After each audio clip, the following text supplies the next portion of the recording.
রাঙামাটি শহরের ভোরে পৌঁছাই। রাস্তার দুপাশের দৃশ্যপট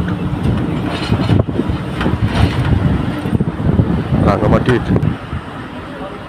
পৌঁছানোর পর যে রাস্তার দুপাশের যে দৃশ্যপট সেটি এটা।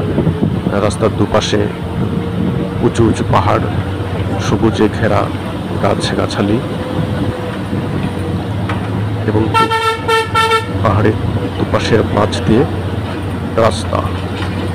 আমাদের বাস এগিয়ে চলছে, আমরা যাচ্ছি প্রকৃতির অপূর্ব সৌন্দর্যে ঘেরা রাঙামাটিতে। রাঙামাটি, কাপ্তাই এবং রাঙামাটির যে সুন্দর সুন্দর দৃশ্য সেটি দেখব। এটি রাঙামাটি প্রবেশ করেছে শহর আরও একটু সামনে। আমরা পাহাড় ঘেরা পথ দিয়ে এগিয়ে যাচ্ছি রাঙামাটি, কাপ্তাই সহ রাঙামাটির বিভিন্ন লোকেশন দেখার জন্য। আমরা এক বাস